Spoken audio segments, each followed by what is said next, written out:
est-ce que c'est un système d'alerte assez performant bu leen permettre que bu nekkee ne il y a un câble endommagé quelque part à la minute ngeen xam ne il y a problème est-ce que système d'alerte boobu lu war a mën a nekk la.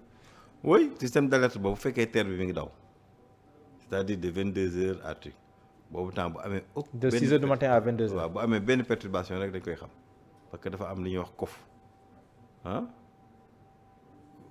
fi ñuy defee opération ferroviaire dañ koy xam lépp bu amee benn coupure rek dañ koy xam mais bu train yi dawul toog loolu c'est un peu compliqué mais en fait on va étendre comme xam nañ ni y a des risques comme ça on va étendre le système ba nga xam ni que pendant tout le temps ça demande d'autres dépenses et tout ça. Ça demande d'autres dépenses. Est-ce que le système est assez sécurisé parce que. Le système ñu ngi wax ne fii yi.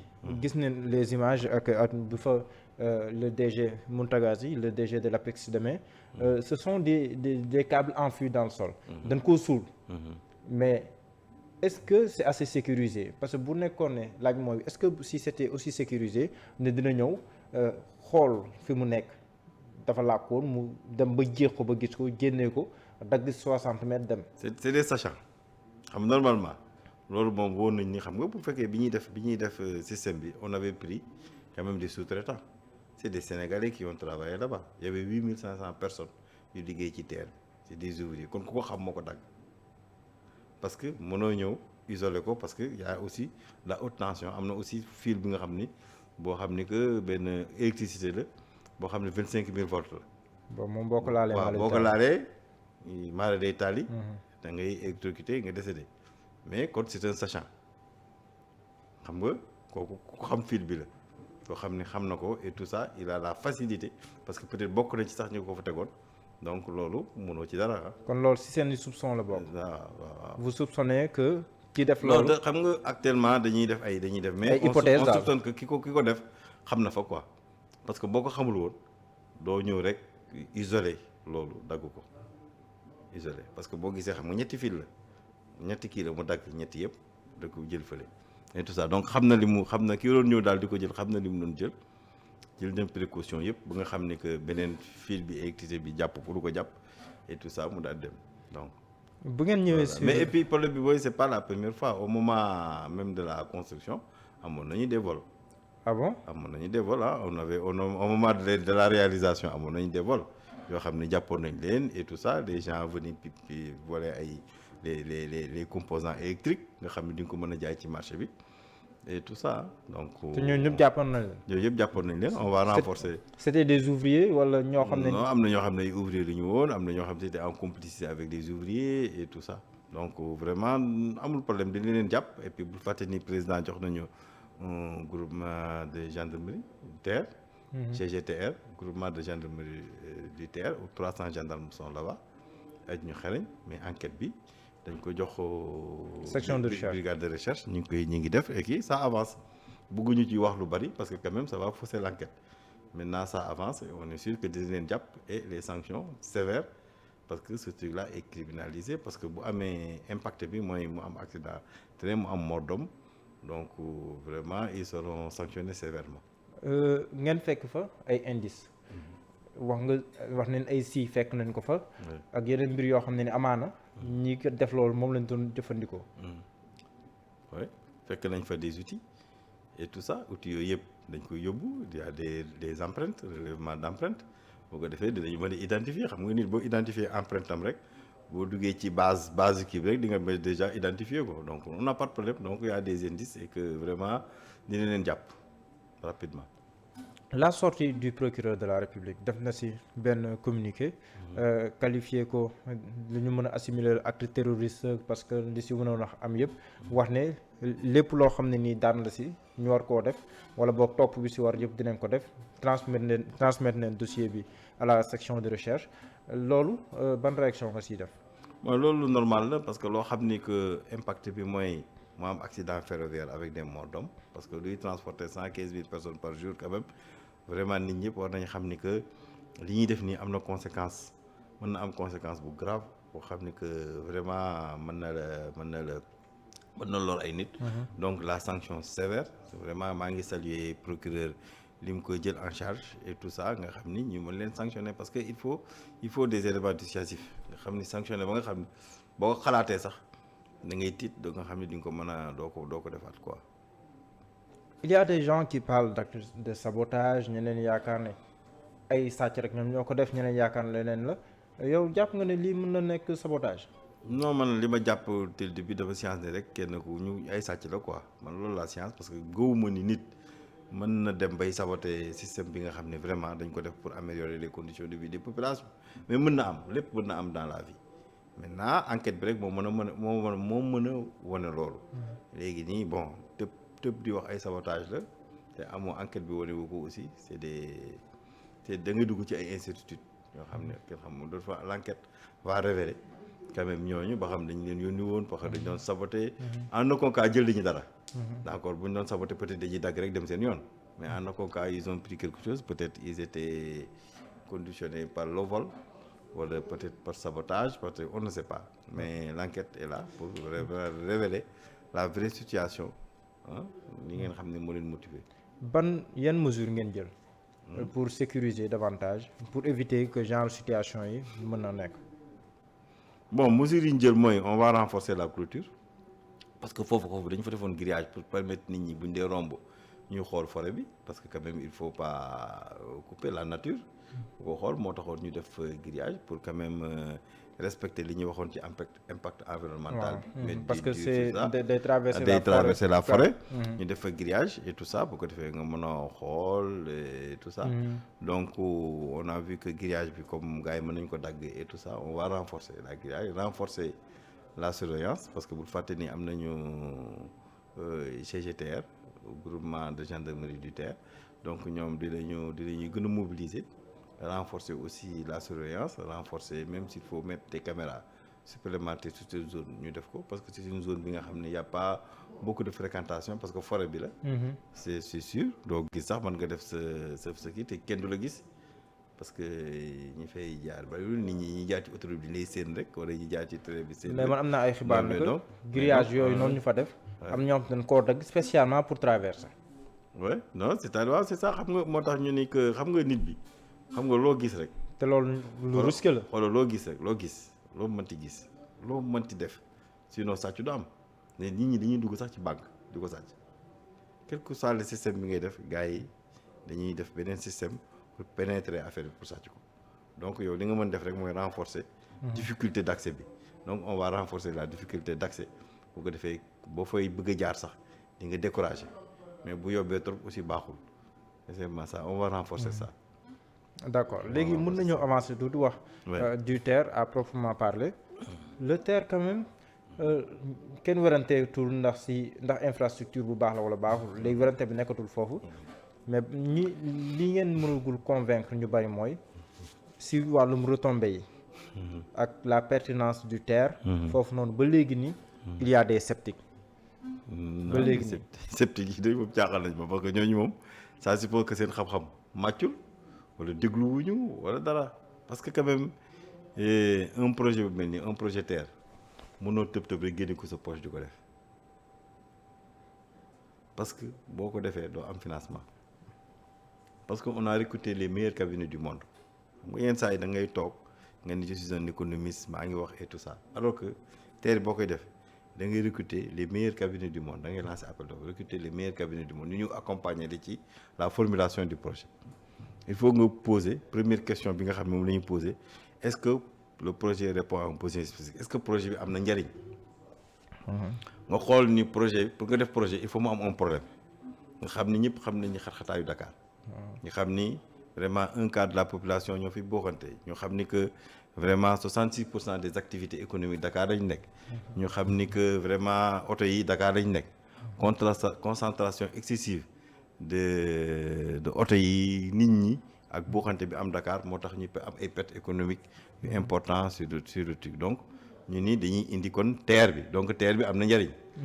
am na njëriñ mooy que day améliorer la mobilité urbaine entre Dakar et la banlieue. entre Dakar ak Diamniadio entre Dakar ak aéroport plus tard. parce que président dafa def ay pôles urbains. pour décongestionner Dakar moo am ay activités il faut nga lier leen par un moyen de transport performant. donc TER bi kenn mënul wax ni amul njariñ boobu lañ lay jëkk a posé.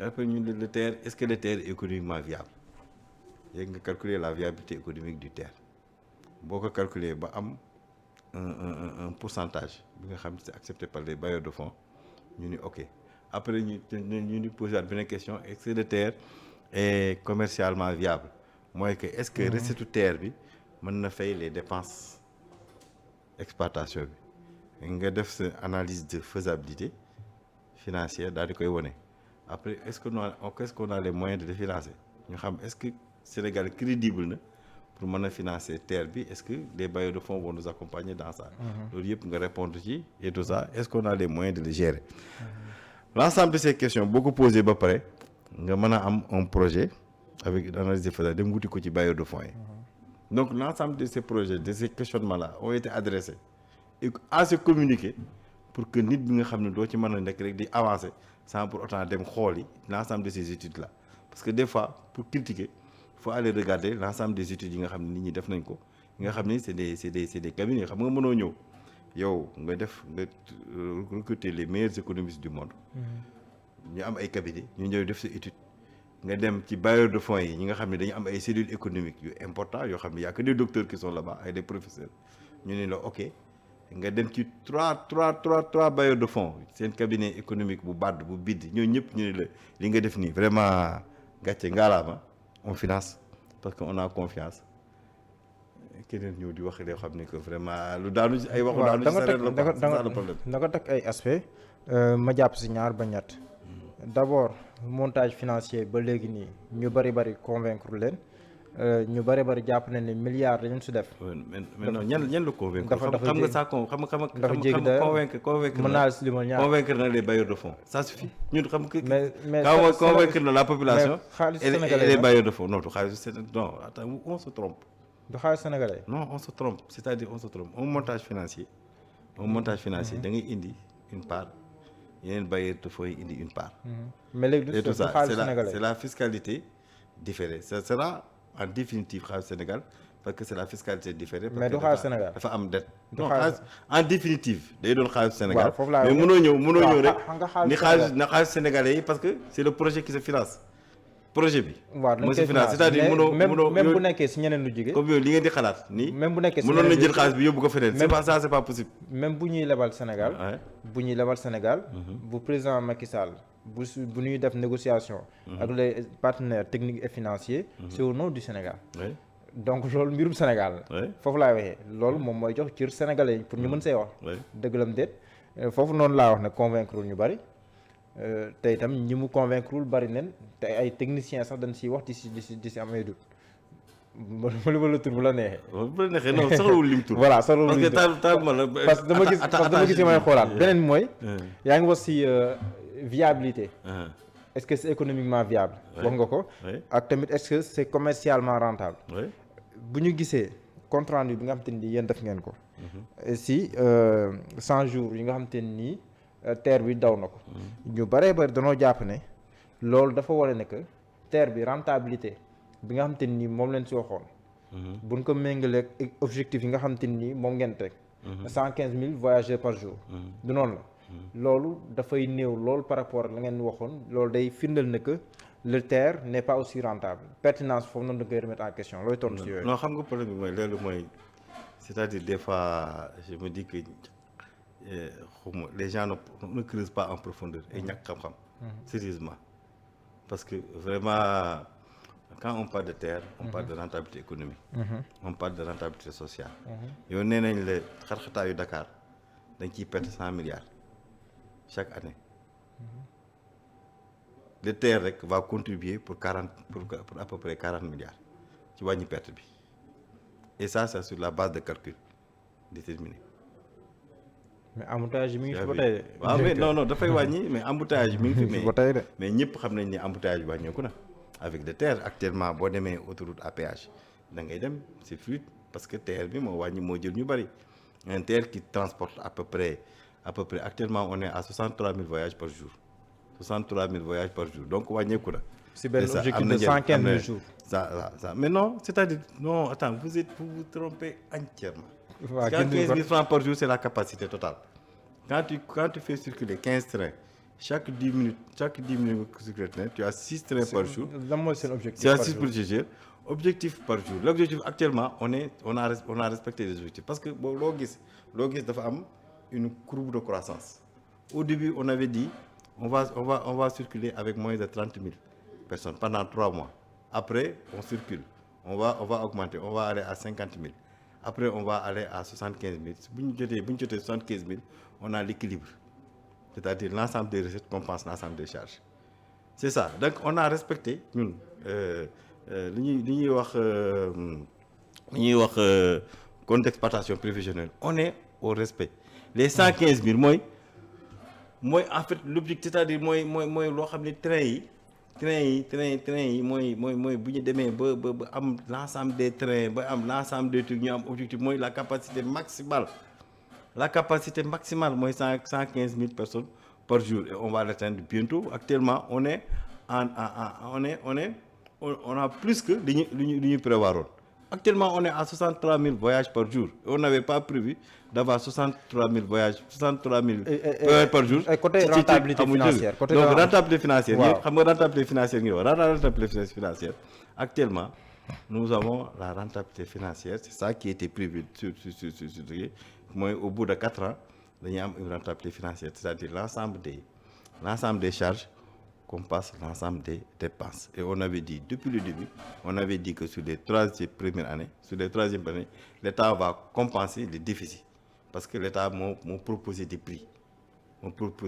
Sociaux, nga xam ne que dañuy compenser des prix. Donc, et puis l'objectif de cette terre, c'est pas la rentabilité financière, c'est la rentabilité économique et la rentabilité sociale.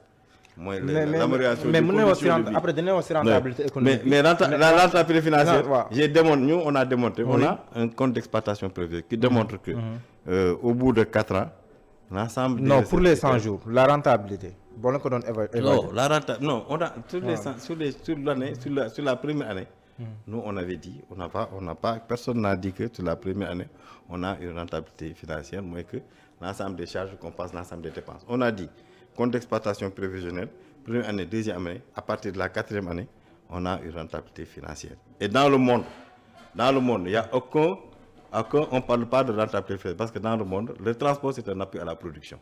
Donc, l'autre recommande erreur économique. Le transport est un appui. Le transport, analyse économique. Non, le transport, non, je te dis, le transport est un appui à la production. D'accord. Donc, on ne parle pas de rentabilité. Dans tout le monde, l'ensemble des recettes, les recettes compensent que 30% des charges. Les recettes compensent que 30%. Même actuellement, nous, on est beaucoup plus rentable que les autres systèmes de transport. 600 jours, il y a 100 jours, non, 600 jours, on transporte à peu près, nous transportons à peu près 50 000 personnes par jour. 50 000 personnes par jour, ça nous fait 50 millions par jour. Ça nous fait 50 millions par jour. Pour Fatini, on a donné de la gratuité. Donc, normalement, c'est-à-dire, en fait, ce qu'il faut regarder, moi, que les prévisions, actuellement, on n'est pas en deçà des prévisions. On aura à peu près 50, au bas mot, 50 000 personnes par jour. Donc, ce qui fait 50 millions par jour. Et le mois, 1,5 milliard par mois. 1,5 milliard par mois. Si tu prends 3 mois, c'est 3,5 milliards. C'est 4,5 milliards. Mais non, mais parce que quand vous contexte d'exploitation prévision, vous commencez une entreprise. Vous avez un petit chiffre d'affaires. Le chiffre d'affaires dit avancer. On n'est pas en retard par rapport à notre compte d'exploitation prévisionnelle. Parce qu'actuellement, on est à 63 000 personnes par jour qu'on n'avait pas prévu. Actuellement, si on a 63 000 personnes par jour, on aura 63 millions par jour. 63 millions multipliés par 30, ça fait à peu près 2 milliards. 2 milliards par